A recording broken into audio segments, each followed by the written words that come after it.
नमस्कार, मेरा नाम है कुसुम माहेश्वरी और आज हम बात कर रहे हैं लॉ ऑफ डिमांड की।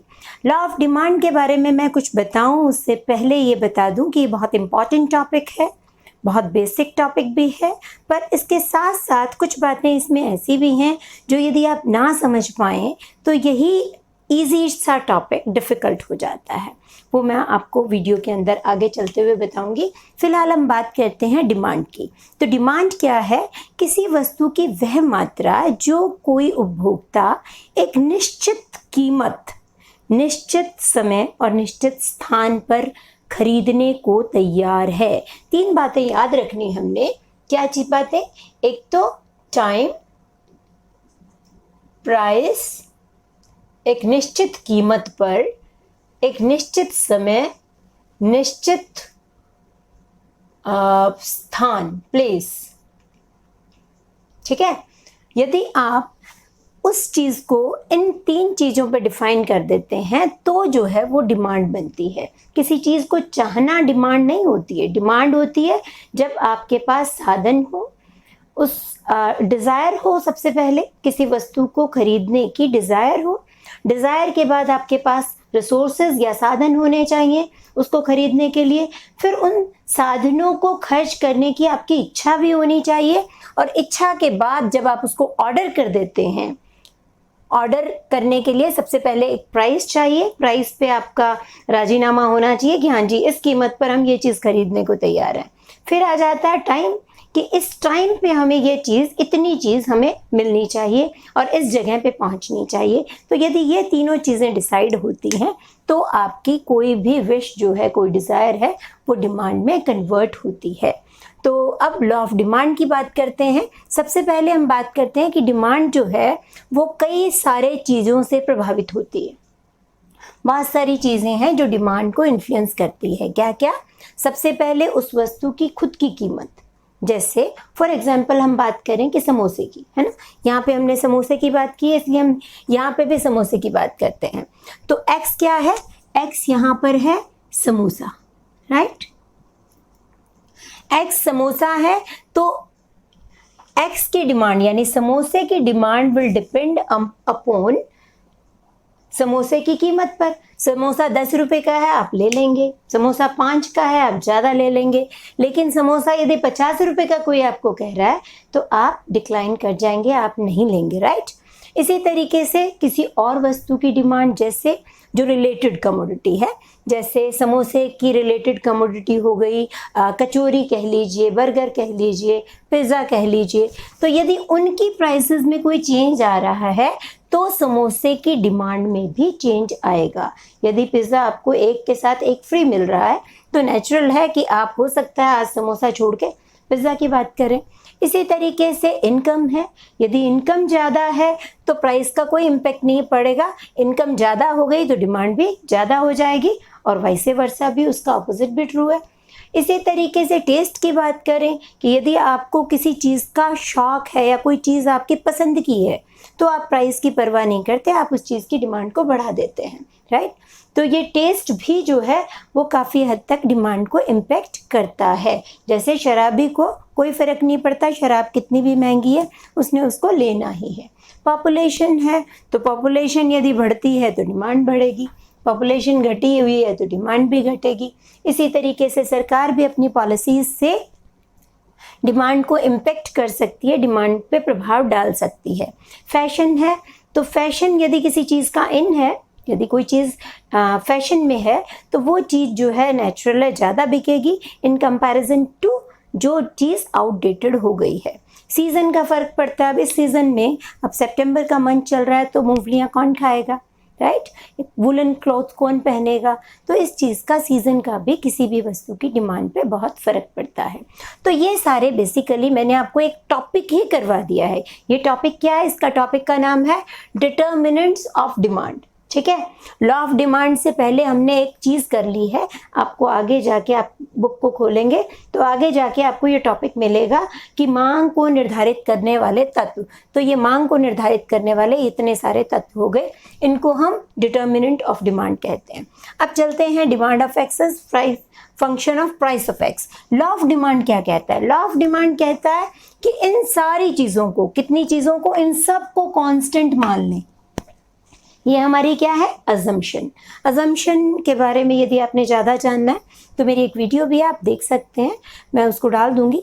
तो ये अजम्पशन क्या है? हमारी अजम्पशन है मानना कि किसी चीज़ को, कोई भी जब आप नियम लेके आते हैं तो कोई ना कोई उसकी, मैं कहूँ आपके 90% मार्क्स आएंगे, तो मैं साथ में ये भी कहूँगी तब आएंगे जब आप पढ़ोगे, जब आप पेपर अच्छे से दोगे, जब आपका इवेल्युएटर अच्छे से पेपर चेक करेगा, तब आपके 90% आएंगे। तो ये सब क्या है? अजम्पशंस है।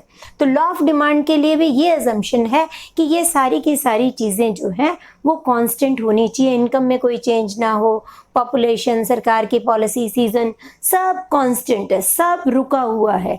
तब जो है एक्स वस्तु की कीमत का एक्स वस्तु की डिमांड पे किस तरह का प्रभाव होगा, वो लॉ ऑफ डिमांड कहलाता है। ये लॉ ऑफ डिमांड क्या कहता है कि मांग का नियम कहता है प्राइस बढ़ेगी तो डिमांड घटेगी, और प्राइस यदि घटेगी तो डिमांड बढ़ेगी। That's it. ये लॉ ऑफ डिमांड है, ठीक है।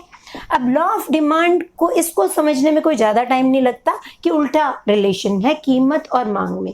जो इम्पॉर्टेंट बात जिसका जिक्र मैंने पहले किया वीडियो से, वो मैं आपको बता दूं कि इसका उल्टा सच नहीं है। यानी कि इसको यदि आप रिवर्स कर दें, रिवर्स क्या करेंगे कि यदि डिमांड बढ़ जाए तो प्राइस घटेगी।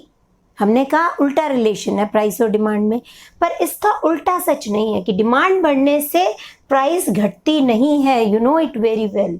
क्या होता है? प्राइस बढ़ती ही है। तो इसका मतलब लॉ ऑफ डिमांड क्या कहता है? लॉ ऑफ डिमांड सिर्फ इस चीज़ को एक्सप्लेन करता है कि when demand of x is function of price of x, यानी कि एक्स वस्तु की मांग एक्स वस्तु की कीमत पर निर्भर करती है। यानी कि प्राइस जो है इंडिपेंडेंट या स्वतंत्र चर है, इंडिपेंडेंट वेरिएबल है, और डिमांड क्या है? डिपेंडेंट वेरिएबल है ना। कि प्राइस में चेंज यदि पहले आता है तो डिमांड नेगेटिवली रिस्पॉन्ड करती है, और यदि डिमांड में चेंज पहले आएगा तो फिर कहानी कुछ और होगी, राइट। तो इस चीज़ को अच्छे से दिमाग में रखना, क्योंकि कॉम्पिटिटिव एग्जाम्स में यही होता है कि यहाँ उलझा लेते हैं आपको। अब बात करें हम, ये सेटरिस पेरिबस का मतलब यही है, इसका टेक्निकल वर्ड है इसके लिए। सेटरिस पेरिबस का मतलब है कि ये सारी चीज़ें कांस्टेंट रहेंगी। इसको हिंदी में कहते हैं अन्य बातें समान रहने पर, और इंग्लिश में कहते हैं keeping other things constant, right. अब इंडिविजुअल और मार्केट डिमांड शेड्यूल है। सिंपल देखिए, समोसा ही रखा है हमने कि समोसा 5, 10, 15, 20, 30 रुपए का हो गया, तो डिमांड, ये मैं हूँ कुसुम, 5 रुपए पे 10 समोसे मांग लेती हूँ, 10 रुपए पे 5 समोसे, 15 पे 2 और 30 पे 0, ठीक है। 30 रुपए की कीमत हो जाती है, तो आई डोंट बाय अ समोसा। अच्छा, वैसे मैं समोसा वैसे भी नहीं बाय करती, लेकिन चलो हमने मान लिया। यहाँ पे कोई सोनू है, तो सोनू जो है उसका डिमांड शेड्यूल ये है। तो डिमांड बेसिकली, डिमांड कर्व क्या बताता है, डिमांड शेड्यूल क्या बताता है? अलग अलग कीमतों पे आपकी मांगी गई मात्रा, यदि आप उसको रख दो। अच्छा, सबसे इम्पॉर्टेंट बात जो मैं इकोनॉमिक्स के स्टूडेंट्स के साथ कंसल्ट करना चाहूँगी, क्योंकि मैं बेसिक्स से ही डील करती हूँ, तो कोई भी काम, कोई भी चीज़, चाहे आपको टीचर पढ़ा रहा है, चाहे यूट्यूब पे आप किसी से पढ़ रहे हो, हमेशा खुद करके देखिए। पेन और पेपर लीजिए, खुद करके देखिए, क्योंकि यदि आप खुद अपना पेन और पेपर चलाएंगे तो ही आप इसको अंडरस्टैंड कर पाएंगे। यदि नहीं चलाएंगे तो भूल जाएंगे, चाहे कोई कितना अच्छा पढ़ा दे, लेकिन आप भूल जाएंगे। तो इसलिए इसको करके देखिएगा। अपने आप प्राइस को एक साइड बनाइए, अपने आप शेड्यूल तैयार कीजिए, है ना। बुक वाला शेड्यूल रटिए मत, उसको तैयार करो। तो ये इस तरीके से हुआ। ये भी यहाँ देखा कि प्राइस जो है लगातार बढ़ रही है, डिमांड मेरी और सोनू की दोनों की घट रही है। मान लीजिए कि हम 2 लोग हैं, इकोनॉमी में हम सिर्फ 2 ही लोग हैं, एक कुसुम है और एक सोनू है। तो पूरे मार्केट की डिमांड क्या होगी? 5 रुपए पे 15 समोसा, 30 रुपए पे 0 समोसा। हमने क्या किया, जोड़ दिया 10 और 5 15, 5 और 3 8, 2 और 2 4 और 1 और 1 2। ठीक है, ये बन गया हमारा शेड्यूल। ये इंडिविजुअल यानी एक व्यक्ति का, और ये यदि व्यक्ति बहुत सारे हैं, जितने ज़्यादा होंगे मार्केट में उतने जुड़ते जाएंगे। अब यहाँ पर देखिए, ये है इंडिविजुअल डिमांड कर्व ऑफ कुसुम। मैंने इसको बना के इसलिए रख लिया ताकि आपका टाइम कम लूँ और वीडियो छोटी बने। यहाँ पे देखिए, ये मैंने सारे निशान लगा लिए हैं। एक साइड यहाँ हमने रखा है प्राइस, और यहाँ पे हमने रखे हैं समोसे, राइट। तो समोसे और प्राइस जैसे जैसे प्राइस लगातार बढ़ती जाती है, हमारे समोसों की क्वांटिटी क्या होती जाती है, घटती जाती है। तो ये हमारा डी कर्व, इसको डी लिख देते हैं, तो ये डी कर्व बन गया। इसी तरीके से सोनू का ये वाला कर्व बन जाएगा।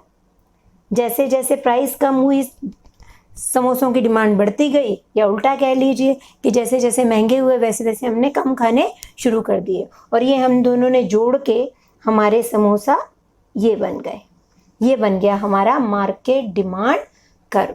तो ये आज की वीडियो थी। हाँ, ये बात मैं बताना आपको भूल गई, टाइप्स ऑफ डिमांड की बात। ये देखिए, ये है प्राइस डिमांड। इसको हमने प्राइस डिमांड कहा क्योंकि it is affected by price. यदि मैं यहाँ पे इनकम रख दूँ, क्योंकि हमने कहा ना ये सारी चीज़ें अफेक्ट करती हैं प्राइस को, डिमांड को, तो यदि मैं यहाँ पे वाई रख लूँ तो ये बन जाएगी मेरी इनकम डिमांड। ये प्राइस डिमांड है क्योंकि प्राइस से प्रभावित हो रही है, प्राइस में चेंज आने से डिमांड में चेंज आ रहा है। यदि मैं यहाँ पे इनकम रख लूँ, यानी इनकम को इंडिपेंडेंट वेरिएबल मान लूँ, तो ये इनकम डिमांड कहलाएगी। और यदि यहाँ पे प्राइस ऑफ वाई रख लूँ, ये ठीक है, तो ये कहलाएगी आपकी क्रॉस डिमांड। तब सब्स्टिट्यूट और कॉम्प्लीमेंट्री गुड्स का केस यहाँ पे आ जाएगा। तो होप आपको समझ में आया होगा। यदि आपको कुछ ना समझ में आए तो आप मुझे कमेंट कर सकते हैं। आप मेरे साथ व्हाट्सएप ग्रुप में भी जुड़ सकते हैं। Thank you for watching. आप मेरे चैनल को सब्सक्राइब करें और मेरे व्हाट्सएप ग्रुप से जुड़ें, ताकि जो भी आपके डाउट्स हैं आप मुझसे पूछ सकें डायरेक्टली। Thank you.